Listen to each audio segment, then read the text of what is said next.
education teaches how to stand, but to see the rainbow, you must come out and walk many steps on your own. Hello everyone, I am Nancy, Group Discussion Coordinator of the Speakathon Club by Training and Placement Cell.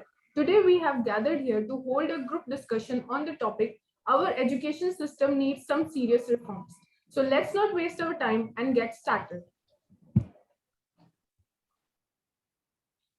First of all, good morning to all of you. I am Kajal and here today to discuss about the topic, our education system needs serious reforms. Good morning everyone, मेरा नाम साहिल है।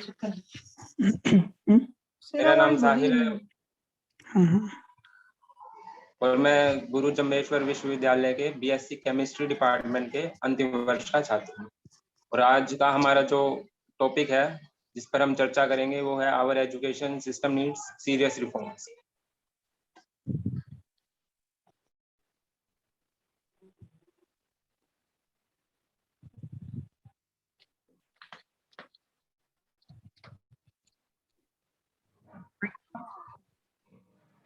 मेरा नाम साहिल है और आज हम विषय जिस पर बात करने वाले हैं वो है our education policy needs serious reform.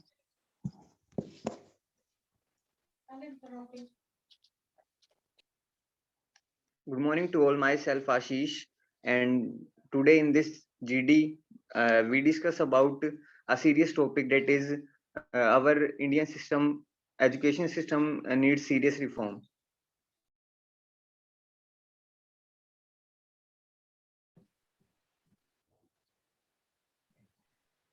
Okay.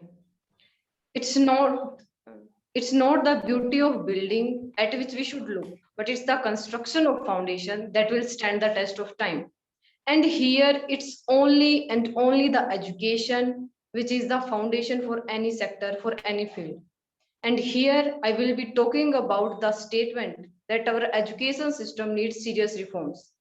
And I feel guilty to say that I am highly agree to this statement that our system needs very and very serious reforms. Now we see that it is about 6 to 7 decades since our education policy was instituted in 1968 for the first time. But still now, the teachers are not able to establish a method so that students can grab their attention, can have their attention to the studies properly. They are not able to understand the method, that in which method the teacher is asking them to study more and more, to pay attention to their studies. Because in our study culture, there is more focus on the theoretical aspect rather on the practical approach. If this method is continues for a long time, there is a long lasting, a gloomy effect on the student's future.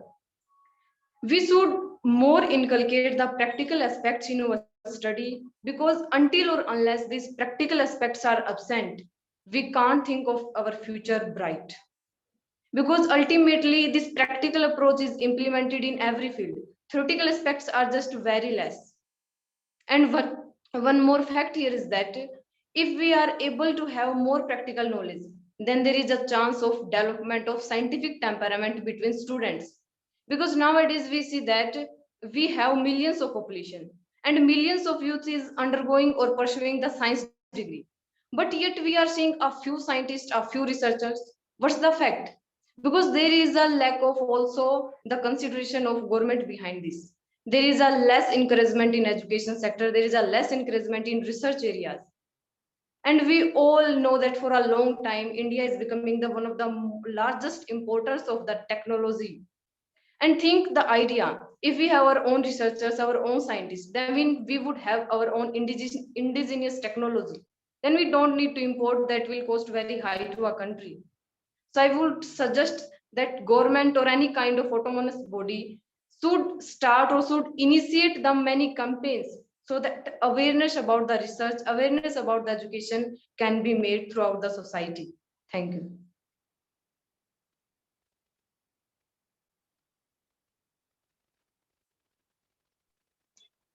मैं काजल की बात से पूरी तरह से सहमत हूँ, उनके विचारों से मैं सहमत हूँ। जो हमारा एजुकेशन सिस्टम है ये अनाउंस हुआ था, मैं इसकी सबसे पहले हिस्ट्री पे जाना चाहूँगा। ये अनाउंस हुआ था 1986 में, तो इसको ऑलरेडी 34 ईयर्स हो चुके हैं। इसका मतलब ये बहुत पुराना हो चुका है। और इसके बाद टेक्नोलॉजी में भी बहुत ज़्यादा एडवांसमेंट हुई है, जबकि एजुकेशन सिस्टम अभी भी पुराने तौर तरीकों पर ही चल रहा है। और इसकी सबसे बड़ी खामी यही है कि इसमें नॉलेज से ज़्यादा मार्क्स को इम्पोर्टेंस दी जाती है। मतलब कि मार्क्स ज़्यादा मायने रखते हैं, जबकि प्रैक्टिकल नॉलेज इसमें इतनी मायने नहीं रखती। और स्टूडेंट्स का मेन फोकस इसमें नॉलेज लेने पर नहीं होता, इसके बजाय एग्जाम्स कैसे पास किए जाएं और एग्जाम्स में अच्छे नंबर कैसे ले जाए, उसी पर उनका मेन फोकस रह जाता है। तो क्वालिटी एजुकेशन की कमी है और इसमें बदलाव करने की ज़रूरत है। जो प्रैक्टिकल नॉलेज है उसे लागू करने की ज़रूरत है। मतलब जो भी सब्जेक्ट्स हैं उन्हें प्रैक्टिकली वो हमारी लाइफ में कैसे इम्प्लीमेंट होते हैं, उस पर ध्यान देने की ज़्यादा ज़रूरत है। जैसे कि रियल वर्ल्ड में जो नॉलेज है वो कैसे हम लागू कर सकते हैं, इसका स्टूडेंट्स को बिल्कुल भी आइडिया नहीं होता। वो समझने की जगह सब्जेक्ट्स का रट्टा मारते हैं। मतलब कि उनका कोई पर्पस नहीं है सब्जेक्ट्स को समझने के पीछे, उनका मेन पर्पस है सिर्फ मार्क्स कैसे लिए जाएं। मेनली सिर्फ पेपर्स पास करने के लिए नेक्स्ट सेमेस्टर में या नेक्स्ट ईयर में जाने के लिए नॉलेज ली जाती है। तो उनको सिर्फ यही लगता है कि फ्यूचर में सिर्फ मार्क्स ही इम्पोर्टेंट है, ना कि जो नॉलेज हम उस सब्जेक्ट से ले रहे हैं। और इसका मेन रीज़न यही है कि जो एजुकेशन सिस्टम है उसमें मार्क्स को ज़्यादा इम्पोर्टेंस दी जाती है, ना कि स्टूडेंट्स की नॉलेज को। और जो जैसे कि हाई प्रोफाइल जो सब्जेक्ट्स होते हैं जैसे साइंस और मैथ्स, इनको ज़्यादा इम्पोर्टेंस दी जाती है, क्योंकि उन्हें ऐसा ही लगता है कि यही सब्जेक्ट जो है वो आगे काम के हैं, इन्हीं से उनका फ्यूचर बन सकता है। जबकि जो बाकी सब्जेक्ट्स है लैंग्वेज के, आर्ट्स के, कॉमर्स के भी, उन्हें इतनी इम्पोर्टेंस नहीं दी जाती, स्पेशली इंडिया में।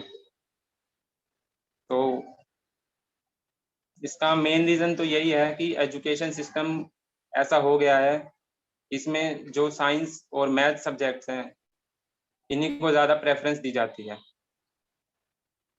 तो अंत में मैं यही कहना चाहूँगा कि इन चीज़ों को बदलने की ज़रूरत है, और मैं अपने बाकी स्टूडेंट्स के भी विचार सुनना चाहूँगा। Thank you.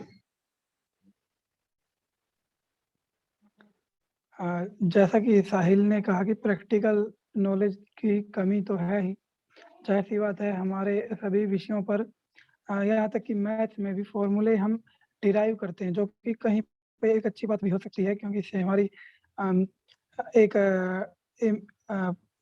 जैसे कि पावर इमेजिनेशन पावर बढ़ती है कि हम एक फॉर्मूला से किसी दूसरे जगह अप्लाई करने के लिए दूसरा निकाल सकते हैं। लेकिन कहीं पर यह बहुत ज़्यादा हो जाता है और बहुत कॉमन सी चीज़ें भी हम डिराइव करने में लग जाते हैं, और एग्जाम्स में कुछ प्रैक्टिकल के बजाय बड़े-बड़े डेरिवेशन पूछे जाते हैं। यहाँ तक कि एक रिपोर्ट के मुताबिक हमारे देश के लगभग 80% इंजीनियर, खासकर हायर एजुकेशन में हमारे यहाँ बहुत ज़्यादा रिफॉर्म की ज़रूरत है। स्कूल लेवल पर कहीं न कहीं ज़रूरत तो है, लेकिन रिफॉर्म हो रहे हैं। लेकिन जो हायर एजुकेशन है वो अभी भी सिर्फ फॉर्मेलिटीज़ पे ज़्यादा काम करती है। और जहाँ तक टीचिंग की बात है, तो जो प्रोफ़ेसर और टीचर हमें पढ़ाते हैं वो सिर्फ अपना 1 घंटे का लेक्चर पूरा करने का बहुत ज़्यादा ये देखने को मिलता है कि वहाँ पे बच्चों को कुछ समझ नहीं आता है। जो बच्चे खुद से सेल्फ स्टडी करके, मेहनत करके ही पढ़ते हैं, वही कुछ न कुछ कर पाते हैं। और एक रिपोर्ट के मुताबिक 80% इंजीनियर हमारे अनएम्प्लॉयबल हैं। जिस देश में इंजीनियरिंग का इतना क्रेज़ है, 12th के बाद बच्चे जेईई मेन के लिए और इतनी भागम-भाग अलग-अलग जगह एडमिशन के लिए फिरते हैं। इतने ज़्यादा बच्चे इंजीनियरिंग करते हैं, लेकिन 80% अनएम्प्लॉयबल हैं। उनमें वो स्किल्स ही नहीं है जिनकी वो पढ़ाई करके आ रहे हैं।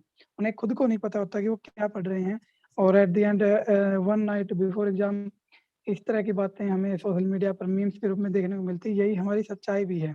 एक रात पहले पढ़ के ही बच्चे पास होने की सोचते हैं। एक कहने की बात है, मतलब कुछ दिन पहले जब एग्जाम्स का प्रेशर आता है। इसका एक तो रीजन टीचर्स की जो इग्नोरेंस भी है, क्योंकि फॉर्मेलिटी पे और 1 घंटे का लेक्चर पूरा करने पे ज़्यादा ध्यान दिया जाता है, ना कि बच्चों को साथ लेकर चलने में। हमें साफ-साफ दिखता है कि टीचर्स एक नीरसता के साथ पढ़ाते हैं, ना कि जो उनका सही पर्पज़ है।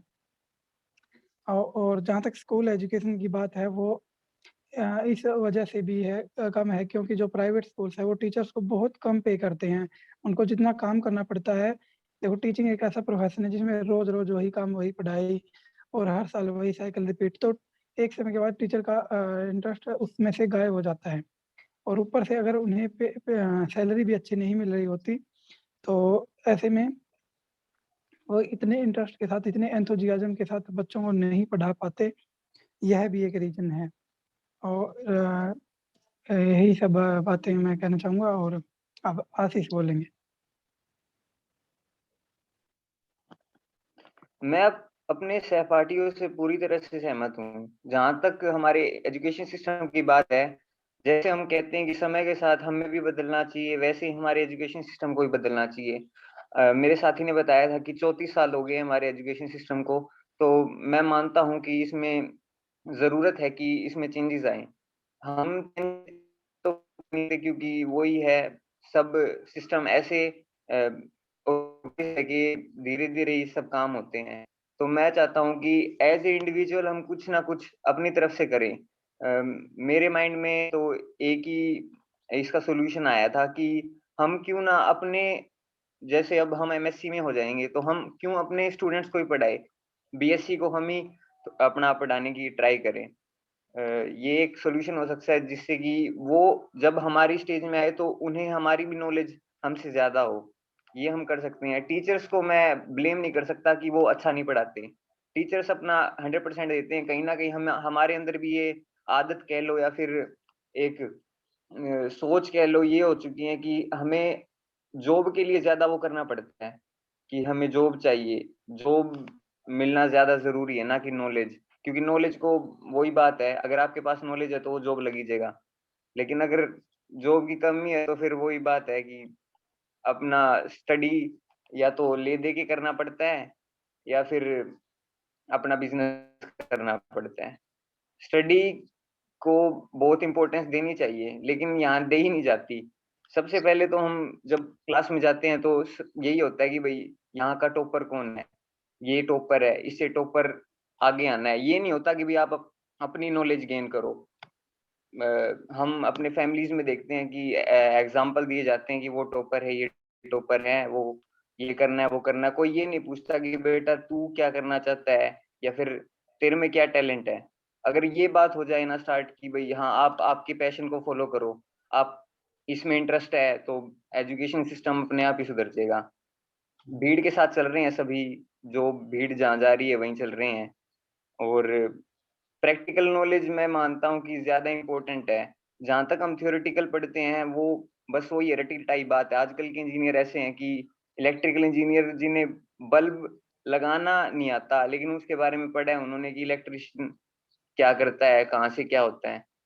तो मैं मानता हूँ कि प्रैक्टिकल नॉलेज ज़्यादा इम्पोर्टेंट है। हम अपने केमिस्ट्री को देख लीजिए, ये सच है कि हमें केमिकल, हम थ्योरी पढ़ते हैं, लेकिन जहाँ तक मेरा मानना है कि शायद 50% को भी ये नहीं पता कि वो क्या, कौन-सा मैकेनिज़्म लगा के क्या बनता है। रिसर्च फील्ड में जाना अच्छी बात है, लेकिन वही है, प्रैक्टिकल नॉलेज ज़्यादा वैल्यू रखती है आपकी। मैं अंत में यही कहना चाहता हूँ कि बहुत ज़रूरी है अपने एजुकेशन सिस्टम को सुधार करना, और ये हम ही कर सकते हैं। हम किसी के भरोसे बैठेंगे कि कब स्कीम निकलेगी, कब हम चेंज करेंगे, उससे कोई फ़ायदा नहीं है। आज से स्टार्ट करते हैं एक नई एक ऑर्गेनाइज़ेशन, या फिर कह लो आप छोटा-सा समूह बना के कुछ भी कर सकते हैं स्टार्ट। मैं यही कहना चाहता हूँ। शुक्रिया। Yes, Wow, I agree with one point. that was a great round of group discussion. According to me, it seems as if the education system is rapidly forgetting that people can feel better about themselves when they succeed through, in some cases, multiple failures. Now let's begin for our second round of group discussion.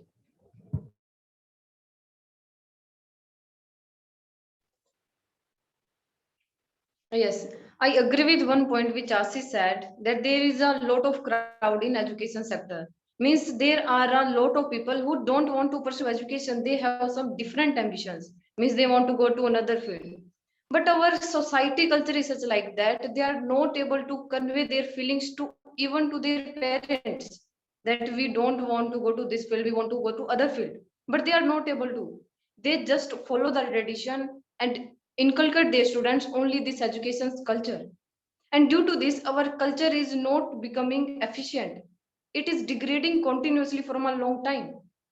Now, second point, which Sahil said, that there is a lot of reforms being done at school education, but the reforms are not being seen at larger extent. It is due to the reason that reforms only because of one effort, they can't be successful. Because efforts are being made, I agree, but in rural area, there is a fault of parents, because in the study of their children, parents' inculcation or parents' contribution must be there. Without this, their students can't read properly, can't study properly.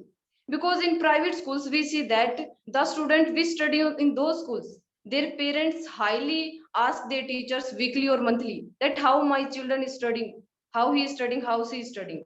Means they are continually inspecting their children's study, but it is not happening in rural areas. Sometimes even they just ask their children that just take a leave from school and you have to go to with us for farming reasons or etc, because they are not so much aware about how education important is.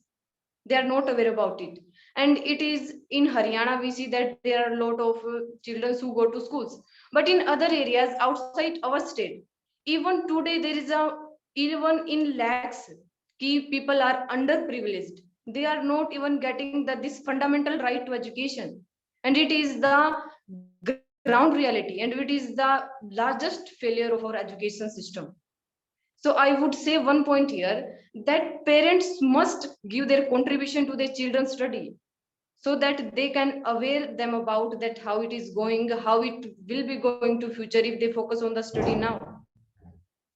So I will just want to say, along with all these things, our government or some another body should start various kind of initiatives, various kind of policies, so that awareness about education can be spread out.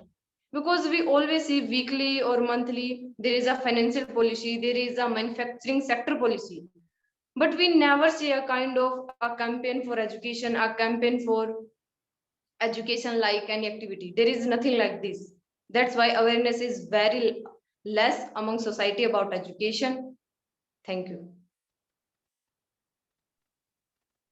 मैं काजल की बात से पूरी तरह से सहमत हूँ। हमें ये नहीं भूलना चाहिए कि सभी स्टूडेंट्स सेम नहीं होते, उनका ब्रेन सेम तरह से फंक्शन नहीं करता, उन्हें उनकी अंडरस्टैंडिंग की पावर अलग अलग होती है। तो इसके लिए सबसे ज़्यादा जिम्मेदार तो पेरेंट्स ही हैं। वो अपने बच्चों को फोर्स करते हैं कई बार किसी स्ट्रीम को लेने के लिए या साइंस स्ट्रीम की तरफ जाने के लिए, क्योंकि उनके अकॉर्डिंग वो ज़्यादा बेटर है, वहाँ पे ज़्यादा जॉब अपॉर्चुनिटीज़ हैं।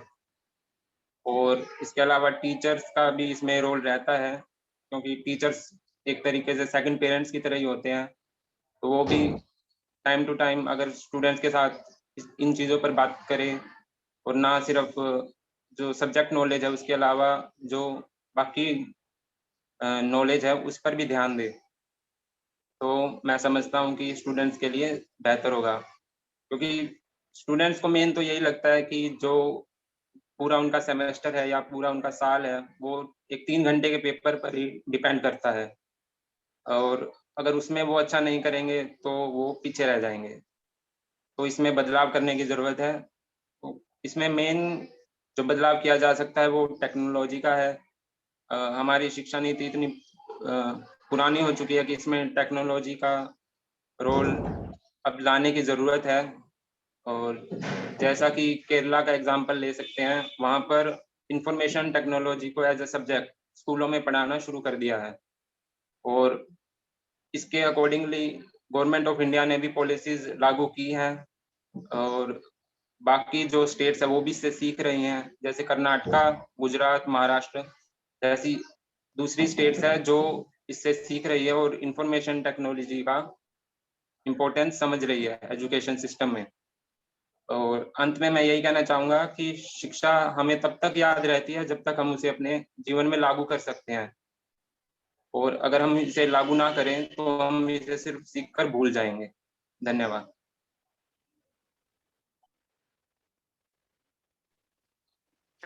क्योंकि समय की कमी है तो मैं कुछ ज़्यादा नहीं बोलूँगा, लेकिन जो मैंने पिछली बार बोला था उसमें थोड़ा करेक्ट करूँगा। जो मैंने जो बोला उसमें टीचर ब्लेमिंग कुछ ज़्यादा हो गया था, तो उसी को करेक्ट करूँगा। टीचर का रोल तो है, जो मैंने कहा उससे मैं बिल्कुल सही कहा, कुछ गलत नहीं कहा। लेकिन एक स्टूडेंट्स की भी कमी है, ये बात मैं मेंशन करना भूल गया। स्टूडेंट्स भी एक रात पहले पढ़ने की वही बातें, बहुत ज़्यादा बच्चे ऐसे हैं कि जो एग्ज़ाम्स के टाइम पे ही पढ़ के सिर्फ पास होने की सोचते हैं, और प्रैक्टिकल नॉलेज की तो कमी है ही।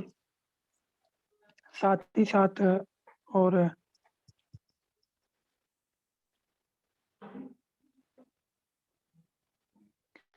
जो कंपनी है उसका भी फ़र्क है, क्योंकि बहुत ऐसे हैं जो हमारे इंजीनियरिंग जो स्टूडेंट हैं और जो भी हैं हॉस्टल में रहते हैं, वो कुछ बुरी आदतों से लग जाते, जैसे कि नशा करना, शराब पीना और इस तरह की चीज़ें, दोस्तों के साथ ज़्यादा समय बर्बाद कर देना। और ये ऐसी मान्यता हो गई कि कॉलेज के 3 साल तो मज़े करने के लिए होते हैं। तो असल में इस तरह की धारणाओं से बच्चों को बचना चाहिए और शुरुआत से ही एक अच्छे साहस के साथ पढ़ाई की अपनी शुरुआत करनी चाहिए। बस इतना ही कहना चाहूँगा। मैं अपने सहपाठियों से पूरी तरह से सहमत होने के साथ साथ एक और बात कहना चाहता हूँ। जैसे काजल ने अच्छी बात बताई है कि ये सच है कि माता पिता साथ नहीं देते, और वही है कि हमारी सोसाइटी ऐसी हो चुकी है कि चल रहे हैं कि कहाँ जाना है ये पता ही नहीं है। मैं इसके लिए सोल्यूशन ये बताना चाहता हूँ कि हमें काउंसलिंग देनी चाहिए घर घर जाके, कि भाई आपको कैसे स्टूडेंट को गाइड करना चाहिए। प्राइवेट स्कूल अच्छे हैं, ये मैं मानता हूँ कि अच्छे हैं, लेकिन गवर्नमेंट स्कूल भी, आप दिल्ली की एग्जांपल ले लो, दिल्ली के गवर्नमेंट स्कूल प्राइवेट स्कूल को ही मात दे रहे हैं। वहाँ अच्छा सिस्टम कर रखा है गवर्नमेंट ने। अगर ये पूरा देश में हो जाए ना, तो गवर्नमेंट स्कूल्स को भी हम ये नहीं कह सकते कि भाई वो कमी दिखा रहे हैं। अंत में मैं ये कहना चाहता हूँ कि जो बदलना है हमें ही बदलना है। स्टूडेंट को ये हमेशा नुकसान होता है अगर हम ब्लेम करते हैं कि गवर्नमेंट ऐसी है वो वैसी है। अंत में नुकसान हमें ही होगा, तो हमें ही चेंज करना पड़ेगा सब कुछ। और नॉलेज के लिए पढ़ते हैं सभी, ये मैं मानता हूँ कि नॉलेज गेन करो और प्रैक्टिकल वर्क भी साथ में करो। अगर हम प्रैक्टिकल वर्क नहीं करेंगे तो हमें वो नॉलेज कोई फायदा ही नहीं है। ऐसे हम मैथ्स में बहुत सब कुछ टॉपिक्स पढ़ते हैं, ट्रिग्नो, डिफरेंशिएशन, इंटीग्रेशन, लेकिन जब एवरेज मतलब हमें इनको यूज करना होता है, हमें ये पता ही नहीं कि इनको यूज कहाँ करते हैं, बस हम पढ़ रहे हैं। तो हमें ये है कि जो हम पढ़ रहे हैं ना उसको यूज करना आना चाहिए। कहाँ पे यूज होता है, ये क्यों क्यों पढ़ रहे हैं, ये वजह पता लगी ना कि भाई इस चीज को हम क्यों पढ़ रहे हैं, वो प्रैक्टिकल वर्क से ही पता लगेगी कि ये यहाँ पे यूज होता है, तब हमें उसका पूरा फायदा उठा सकते हैं हम उस चीज का। मैं ये कहना चाहता हूँ।